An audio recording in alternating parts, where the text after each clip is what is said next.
नमस्कार, स्वागत है आपका। हमारा छत्तीसगढ़ देख रहे हैं आप और मैं हूं आपके साथ अनाया शर्मा। शुरुआत करेंगे आज की अहम खबरों के साथ।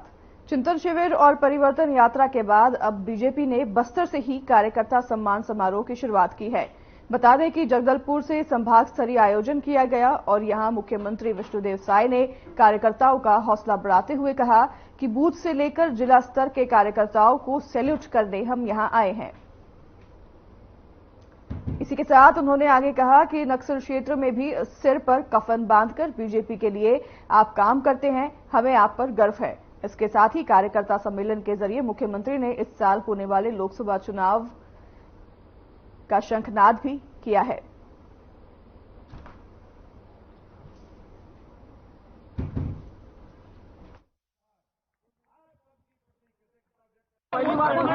ईडी की चार्जशीट में सीएम साहब का नाम आया, पूर्व सीएम का नाम आया है भूपेश बघेल। देखिए, छत्तीसगढ़ में भारतीय जनता पार्टी को ऐतिहासिक सफलता मिली है। 90 में से 54 सीट भारतीय जनता पार्टी जीती है, जिसमें बस्तर संभाग का भी बहुत बड़ा भूमिका रही है। 12 में से 8 विधानसभा सीट भारतीय जनता पार्टी यहां जीती है और पार्टी के तरफ से कार्यकर्ताओं का सम्मान कार्यक्रम रखा गया है और हम लोग यहाँ बस्तर संभाग से प्रारंभ किए हैं और यहाँ पर दिया जाएगा जी समाधान सब बातों ये ईडी के मामले भूख लगेगी तो राम मंदिर जाएंगे। आप ये बोल लीजिए, इतने साल तो यही बात कर रहे थे तेजस्वी यादव, कोई यात्रा निकाल रहा है, कोई कुछ भी बोल रहा है। इन लोग की तो भाषा ही ऐसी है, जिनको राम के प्रति आस्था ही नहीं है, जिनको इस देश में राम को नहीं मानने का मामला है, उनसे आप इससे ज्यादा और क्या उम्मीद किया जा सकता है? भैया कोई गठबंधन नहीं है, आप टूटबंधन हो गया है, सब एक जा रहे हैं। पत्रकारों की सुरक्षा को लेकर के भाजपा सरकार क्या कहती है? आप लोगों ने विषय रखा होगा निश्चित रूप से। पत्रकार बंधु हमारे सम्मानीय है, हमेशा से पिछले 15 वर्ष के कार्यकाल में भी, और भारतीय जनता पार्टी की सरकार ने इस पर चिंता की थी। आने वाले समय में निश्चित रूप से आप लोग बात करिए इस विषय को। अंतिम सवाल ईडी संगठन का भी ईडी का बता दिया मैंने, नहीं तो इधर भी बताया ना, आगे आने वाले दिनों में सारा कुछ दूध का दूध पानी का पानी हो जाएगा। जो छत्तीसगढ़ में जिस तरीके से छत्तीसगढ़ को लूटने का, छत्तीसगढ़ के धन को, खजाने को लूटने का जिन लोगों ने भी काम किया है, इसी में देख लीजिए आप, तुरंत निर्णय लिया गया। आज के कार्यक्रम कार्यकर्ता सम्मान समारोह है।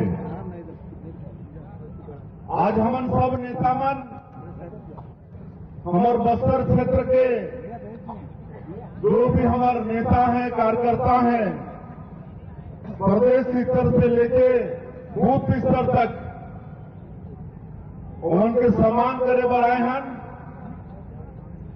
उनके सैल्यूट करे बर आए हैं। हमन सबला मालूम है कि बस्तर क्षेत्र में हमारे नेता मन, हमारे कार्यकर्ता मन कैसे काम करते हैं। खतरा में रह के, सिर में कफन बांध के भारतीय जनता पार्टी के लिए काम करते हैं। और ये चुनाव के दौरान ही, चुनाव के पहले भी हमारे कई ठन पार्टी के अच्छे नेता मन के, कार्यकर्ता मन के नक्सलवाद के मन शिकार हुई है। ऐसे सबला मैं आज के अवसर में नमन करत हूं। उनके बलिदान व्यर्थ नहीं जाए। और आज आप उनके बहुत बहुत स्वागत है। बस्तर में 12 में से 8 सीट आपन जिता के दे हो। एक हमार नेता से लेकर बूथ तक एक कार्यकर्ता बहुत बहुत धन्यवाद और बधाई के पात्र रहे। हमारा आज हमारे नेता ओम माथुर जी का सुनो, ये पहली बार छत्तीसगढ़ में भारतीय जनता पार्टी आदिवासी मुख्यमंत्री बना है। और आज एक आदिवासी मुख्यमंत्री के नाते ये बस्तर में पहली बार आप मन के बीच में आगमन हुई से हमारे नेतावन बतात रही आज हमार सरकार ला बने हुए 24-25 दिन हुए हैं, लेकिन ये 24-25 दिन में हमन कई ठन बड़े बड़े काम ला संपन्न करे हन। जो मोदी की गारंटी में हमार पार्टी छत्तीसगढ़ के 3.25 करोड़ जनता से जो वादा करे हैं वाला पूरा करे हन।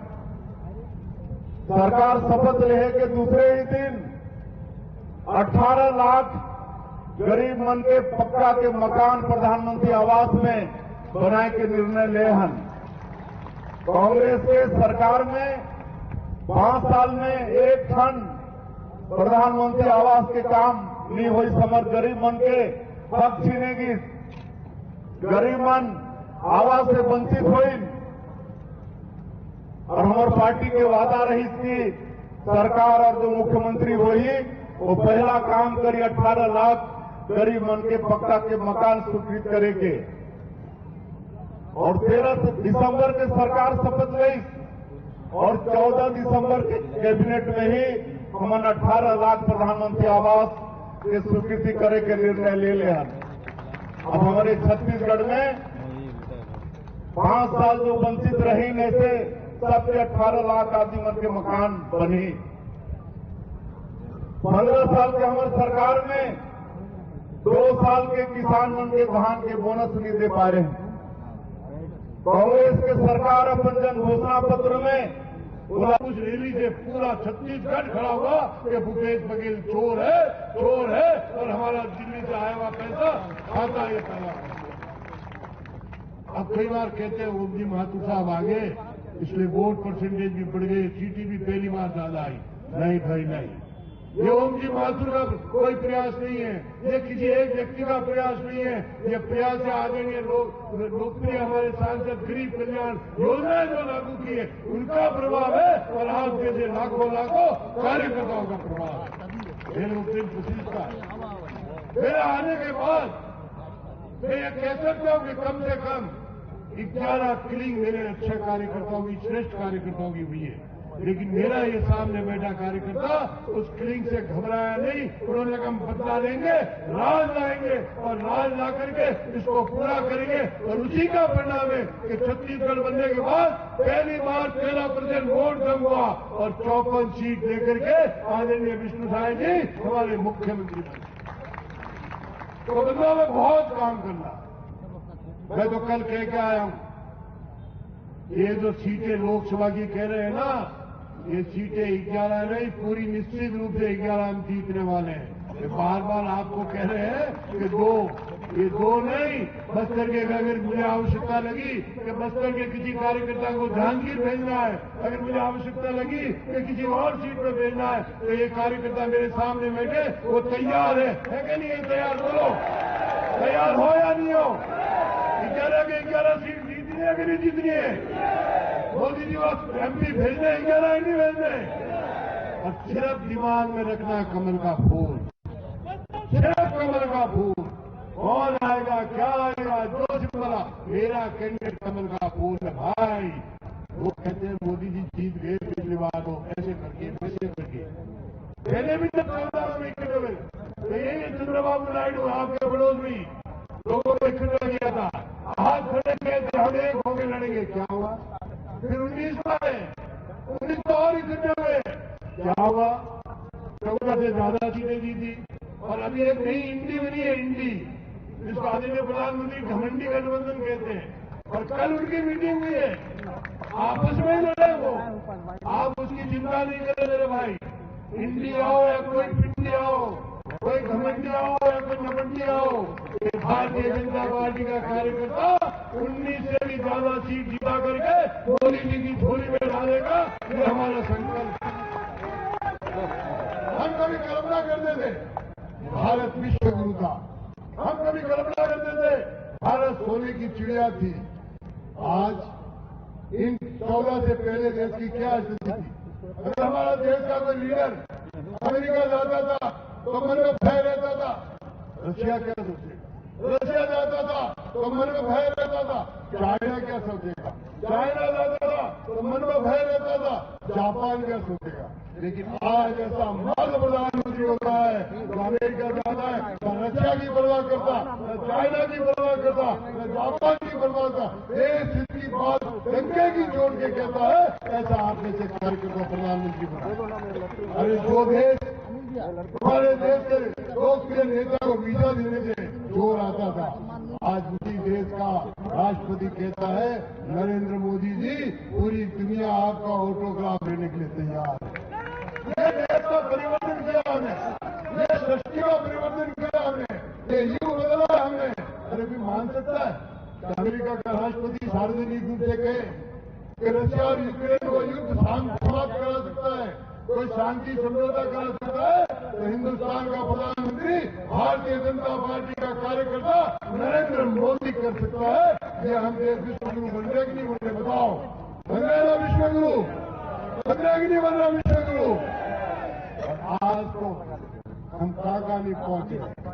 अरे बात कितनी बड़ी कोई समस्या आई हो, दुनिया हमारी तरफ देख रही है। मैं आपसे प्रार्थना करना चाहता हूँ मेरे भाई, अभी न थकना है न रुकना है, मैं खुद भी न थकता हूँ न रुकता हूँ।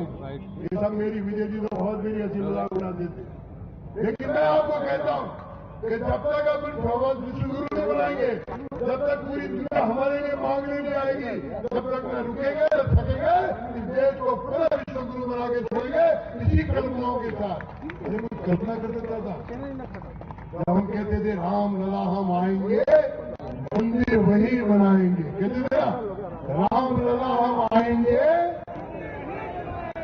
लेकिन हमारे विरोधी कांग्रेस ही कहते थे मंदिर भी बनाएंगे, तारीख तो बताओ। अब हमने तारीख भी बता दी है 22 तारीख, आओ तुम्हारे दामोदर दर्शन करने भगवान राम लला 22 तारीख को विराज रहे। पूरे देश में 500 साल का कलंक, 500 साल का अगर कलंक मिटाया है तो आप जैसे कार्यकर्ताओं की प्रेरणा से हमने मिटाया है। कितने कार्यकर्ताओं ने बलिदान किया है, उससे पहले कितने लोगों ने बलिदान किया है, ये हमने काम किया है। हम इस देश को पुनः विश्व गुरु बनाना चाहते हैं। विश्वदेव साई जी, लोग कहते हैं तो आदिवासियों की कुछ करते ही नहीं, ये आदिवासी और एससी से कुछ पूछते ही नहीं। आज कल्पना करो, मेरे ख्याल से विश्वदेव साई जी को भी पता नहीं होगा कि मुझे मुख्यमंत्री की दौड़ तक जाना है। हमने तय कर दिया, हमने कहा कि नहीं, एक अच्छा ईमानदार व्यक्ति ऐसा खड़ा हो जो इस छत्तीसगढ़ को वास्तव में आदिवासियों का, वनवासियों का, क्षेत्रवासियों का छत्तीसगढ़ बना दे, ऐसा सुंदर छत्तीसगढ़ बनाए। और आज मैं घूमता हूँ,